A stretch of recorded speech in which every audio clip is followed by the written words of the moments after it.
ഇത് ബിസിനസ്സിലിട്ടാൽ ബിസിനസ് വർക്കാവും, പബ്ലിക് സ്പീക്കിംഗ് സ്കില്ലിട്ടാൽ പബ്ലിക് സ്പീക്കിംഗ് ഡെവലപ്പ് ആവും. ഒരാളുടെ തന്നെ ഇവിടെ നമ്മൾ വന്നിട്ട് പബ്ലിക് സ്പീക്കിംഗ് ചെയ്യൂലേ, ഓഡിയൻസ് 10 20 ഒരു വലിയ ഓഡിയൻസിന് കിട്ടിയാലേ ഞാൻ ടീച്ച് പ്രാക്ടീസ് ചെയ്യുള്ളൂ എന്ന് പറഞ്ഞാൽ ഒരിക്കലും അവിടെ ബിൽഡ് ആവില്ല. നമ്മളെ 5ാമത്തെ പബ്ലിക് സ്പീക്കിംഗ് സെഷനിലിരിക്കുമ്പോൾ എനിക്ക് ഇന്ന് പറയാനുള്ളത് ഒരു ഇൻട്രസ്റ്റിംഗ് ടോപ്പിക്കാണ്. അതായത് പേഴ്സണൽ ഡെവലപ്മെൻറ്റ് റിലേറ്റഡ് ടോപ്പിക് തന്നെയാണ് ഇന്ന് പറയാനുള്ളത്. അപ്പോൾ ഇമാജിൻ ചെയ്യുക, നിങ്ങൾ ഓരോരുത്തരും ഇവിടെ ഇരിക്കുന്ന ഓരോരുത്തരും ഇമാജിൻ ചെയ്യുക, എനിക്കൊരു 1000 ആൾക്കാർ, 1000 ആൾക്കാരുള്ളൊരു വേദിനെ എനിക്ക് അഭിമുഖീകരിക്കണം. അവർക്ക് വാല്യബിളായിട്ട് ഇൻഫർമേഷൻ കൊടുക്കണം, അവരെ മനസ്സിലേക്കൊരു അടിപൊളി ഐഡിയ ഇട്ട് കൊടുക്കണം, അവരെ മുഴുവൻ ഇൻഫ്ലുവൻസ് ചെയ്യണം എന്നൊരു ഗോൾഡ്. അത് നിങ്ങളെ കൊണ്ട് കഴിയുമോ? ഒരു 1000 ആൾക്കാർ അല്ലെങ്കിൽ 10000 ആൾക്കാരുടെ വേദിയിൽ നിന്നിട്ട് സംസാരിക്കണം. കാരണം അത്രയും ആൾക്കാരെ ടൈം കൂട്ടിയതിൽ ഒരു ഭയങ്കര റിസോഴ്സാണ് നിങ്ങൾ മുന്നിൽ നിൽക്കുന്നത്. അവരൊക്കെ ആകാംക്ഷയോടുകൂടി ഒരു ഭയങ്കര വാല്യുബിളായിട്ടുള്ള ഇൻഫർമേഷൻ കേൾക്കാൻ വേണ്ടി കാത്തുകയാണ്. അവിടെ നിങ്ങൾക്ക് കയറിയിട്ട് സംസാരിക്കാൻ കഴിയുമോ? ഒരു മീനിങ് സ്പീച്ച് നമുക്ക് ഡെലിവർ ചെയ്യാൻ കഴിയുമോ എന്നുള്ളതാണ്. നിങ്ങൾ ഓരോരുത്തരോടും ചോദിക്കുകയാണ്. അപ്പോൾ ആ ഒരു ലെവലിലാണോ നിങ്ങളെല്ലാവരും ഉള്ളത്? പക്ഷേ ആ ലെവലിൽ ആവാൻ കഴിയുമോ നമുക്ക് ഭാവിയിൽ?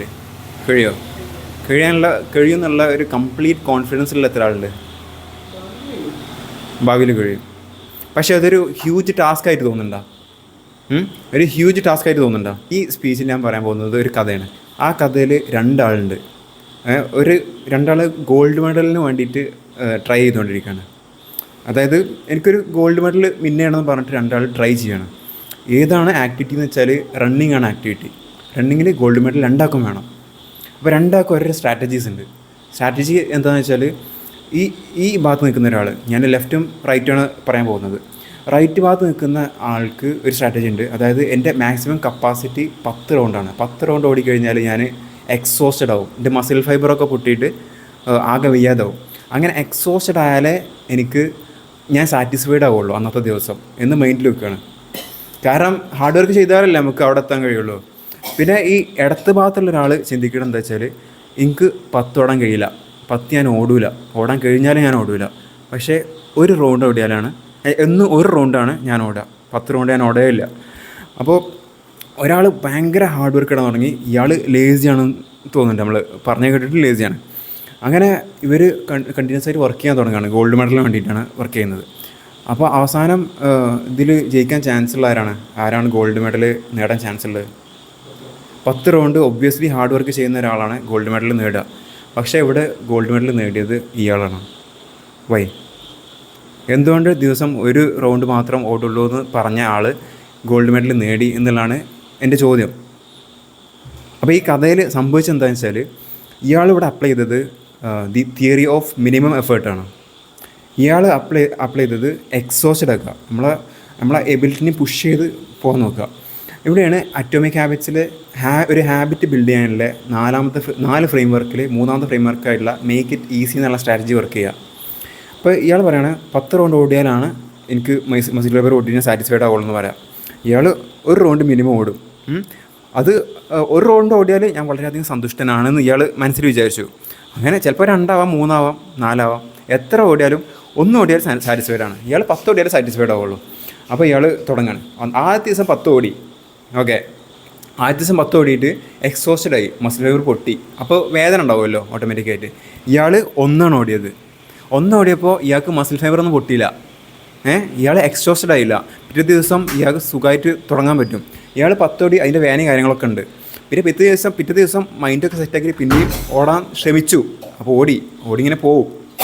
പിന്നെ ഈ ഒരാൾ 10 ഓടുന്ന ആൾ, അയാൾ 10 ഓടിയാലേ സാറ്റിസ്ഫൈഡ് ആവുള്ളൂ. അപ്പോൾ ഒരു ദിവസം ഇങ്ങനെ പോയി ഒരു പനി വന്നു, അല്ലെങ്കിൽ ഒരു ഉറക്കം ശരിയായില്ല, അല്ലെങ്കിൽ തീരെ എനർജി ഇല്ലാത്ത ദിവസം. അപ്പോൾ 10 ഓടിയിട്ട് മാക്സിമം പൊട്ടൻഷ്യലി കടന്ന് പോയാലേ ഇയാൾ സാറ്റിസ്ഫൈഡ് ആവുള്ളൂ. അപ്പോൾ അന്ന് തുടങ്ങാൻ തന്നെ ഇയാൾക്ക് തോന്നില്ല.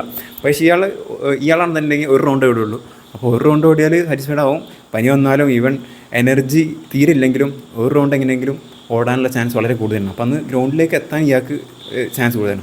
പക്ഷേ ഒന്നിൽ നിർത്തൂല ചിലപ്പം. 5 മിനിറ്റ് ആയി എന്നാണ് തോന്നുന്നത്. അപ്പോൾ ഞാൻ കൺക്ലൂഡ് ചെയ്യാൻ നോക്കാം. അപ്പോൾ ഇയാൾ അങ്ങനെ പനി വന്നാലും ഓടും. 1 ചിലപ്പോൾ നിർത്തില്ല, 10 ചിലപ്പം 10 ആവും, ചിലപ്പം 11 ആവും, അങ്ങനെ പോകും. ഇയാൾ 10 ഓടിയാൽ അപ്പോൾ ചില ദിവസം ഇയാൾക്ക് ബ്രേക്ക് ആവും. അപ്പോൾ മൊമെൻറ്റം ഇയാളത് ബ്രേക്കായി, ഇയാളുടെ മൊമെൻറ്റം ബിൽഡ് ചെയ്തുകൊണ്ടിരുന്നു. അപ്പോൾ ഒരു 10 ദിവസം കഴിയുമ്പോൾ ഇയാൾ ചില ദിവസം 10, ചില ദിവസം 9, 8, മിനിമം 1 അങ്ങനെ ഓടി ഓടി ഇയാളുടെ മാക്സിമം കപ്പാസിറ്റി ത്രെഷോൾഡ് ഒരു 15 ആയി. അപ്പോൾ ഇയാൾക്ക് ഈ 1 എന്നുള്ള മിനിമം ഉള്ളത് 2 3 കൊണ്ടുപോകാൻ പറ്റും ഒരാഴ്ച കഴിഞ്ഞാൽ. ഇയാൾ ചില ദിവസം ബ്രേക്കായി എല്ലാ ദിവസവും പുഷ് ചെയ്തുകൊണ്ടിരിക്കുകയാണ്. അപ്പോൾ എല്ലാ ദിവസവും റിപ്പീറ്റ് ചെയ്യാൻ വളരെ ബുദ്ധിമുട്ടാണ്. അങ്ങനെ ഇയാൾ ഇപ്പോൾ ഓക്കെ ഇൻ കേസ് എല്ലാവരും ഒരു കറക്റ്റായിട്ട് ഇയാൾ പോയി വിചാരിക്കുക, 10, 11, 12, 13 അങ്ങനെ പോയി. ഇയാൾ 1, 2, 3, 4 അങ്ങനെ പോയി. ഇയാളുടെ പെർസെവിയറൻസ് കാരണം, ഗ്രിറ്റ് കാരണം നല്ലോണം വർക്ക് ചെയ്തിട്ട് 90 ദിവസം വർക്ക് ചെയ്തു. അപ്പോൾ ഇയാൾ എത്താൻ പോകുന്നത് 100 ഇയാളുടെ ലെവൽ, എല്ലാം ഐഡിയലായി പോയാൽ. പക്ഷേ ഇയാൾ അപ്പോഴും എത്തുന്നത് ഈ 100 എന്നുള്ളത് ഇവിടെ 90-ലെത്തും. മനസ്സിലായാ? കാരണം 1, 2, 3 വെച്ചിരിക്കുന്നത് ഇവിടെ സ്ലോ ആയിട്ട് ബിൽഡ് ചെയ്തു, വളരെ കംഫർട്ടബിളായിട്ട് ബിൽഡ് ചെയ്തു. ഇവിടെ അതിൻ്റെ ബിൽഡ് ചെയ്യാനേ ചാൻസ് ഇല്ല. ഈ ഒരു സെയിം മെത്തേഡ് നമ്മളെ ഏതൊരു ഫീൽഡിലിട്ടാലും ആ ഫീൽഡിൽ നമുക്ക് സക്സസ് ഏകദേശം ഉറപ്പിക്കാം. കാരണം ഇതൊരു ബിൽഡ് ആവുന്നുള്ളതാണ്, നമ്മളെ മൊമെൻറ്റം ബിൽഡാവും. അപ്പോൾ ഒരു മൊമെൻറ്റം ബിൽഡാകുമ്പോൾ ഒരു ഹാബിറ്റ് ബിൽഡാവും. ഹാബിറ്റ് ബിൽഡാകുമ്പോൾ അതിന് അറൗണ്ട് ആയിട്ടുള്ള ഐഡൻറ്റിറ്റി ബിൽഡാവുന്നുള്ളതാണ്. ഒരു ഐഡൻറ്റിറ്റി ബിൽഡ്. നിങ്ങളിപ്പോൾ ടീച്ചർ ആണെന്നുണ്ടെങ്കിൽ 9 മണി മുതൽ 6 മണി വരെ ചെറിയ ഗ്യാപ്പ് എടുത്തിട്ട് പഠിപ്പിച്ചുകൊണ്ടേ ഇരിക്കുകയാണ് ഡെയിലി. അങ്ങനെ പഠിപ്പിച്ചുകൊണ്ടിരിക്കുമ്പോൾ അത്രയും എഫേർട്ട് ഇടുമ്പോൾ ഡെയിലി ഒരു കാര്യം ചെയ്യുമ്പോൾ നിങ്ങളൊരു ടീച്ചർ എന്നാവും. അപ്പോൾ ഈ ഡെയിലി ഇയാൾ ഈ റണ്ണിങ് എന്നുള്ളൊരു ആക്ടിവിറ്റി ചെയ്യുമ്പോൾ ഇയാൾ റണ്ണറാവും. ആ ഹാബിറ്റ് ഉപയോഗിച്ചിട്ട് അയാൾക്ക് ഒരു ഗോൾഡ് മെഡൽ നേടിയെടുക്കുക എന്നുള്ളതാണ്. ബിൽഡ് ചെയ്ത് സ്ലോ ആയിട്ട് ബിൽഡ് ചെയ്ത് ഇങ്ങനെ പോവാണ്. ഇവിടെ ബിൽഡ് ചെയ്യാൻ ചാൻസ് വളരെ കുറവാണ്. അപ്പോൾ ഇയാൾ നിർത്തി എന്നുള്ളതാണ്, ഇയാൾ ബിൽഡ് ചെയ്ത് പോയി ഗോൾഡ് മെഡൽ വാങ്ങി എന്നുള്ളതാണ് കഥ. അപ്പോൾ ഇത് ബിസിനസ്സിലിട്ടാൽ ബിസിനസ് വർക്കാവും, കണ്ടൻറ് ക്രിയേഷനിലിട്ടാൽ കണ്ടൻറ് ക്രിയേഷൻ വർക്കാവും, നമ്മളെ സ്പീച്ച് ഡെവലപ്മെൻറ്റ്, നമ്മളെ പബ്ലിക് സ്പീക്കിംഗ് സ്കില്ലിട്ടാൽ പബ്ലിക് സ്പീക്കിംഗ് ഡെവലപ്പ് ആവും. അപ്പോൾ ചില ദിവസം മിനിമം നമ്മളെത്ര ഇവിടെ കണ്ടത് ഒരാളുടെ തന്നെ ഇവിടെ നമ്മൾ വന്നിട്ട് പബ്ലിക് സ്പീക്കിംഗ് ചെയ്യൂലേ. പക്ഷേ ചില ദിവസം 1 ആവുമോ, ഓഡിയൻസ് 10 ആവാം, 20 ആവാം, 5 ആവാം, 6 ആവാം. പക്ഷേ 10 എത്തിയിട്ട് നമ്മൾ ഓഡിയൻസ് ബിൽഡ് ചെയ്യുള്ളൂ. അല്ലെങ്കിൽ ഒരു വലിയ ഓഡിയൻസിന് കിട്ടിയാലേ ഞാൻ പ്രസംഗം അല്ലെങ്കിൽ സ്പീച്ച് പ്രാക്ടീസ് ചെയ്യുള്ളൂ എന്ന് പറഞ്ഞാൽ ഒരിക്കലും അവിടെ ബിൽഡ് ആവില്ല ആ ഒരു സ്കില്ല്. പക്ഷേ ഇത് പതുക്കെ ബിൽഡായാലും ആ ലെവലിലേക്ക് എത്തും എന്നുള്ളതാണ്. നമുക്ക് എത്തലല്ലേ പ്രധാനം, നമുക്ക് റിസൾട്ടല്ലേ പ്രധാനം. അപ്പോൾ ഇതിലെന്തെങ്കിലും ഡൗട്ട് ഉണ്ടോ?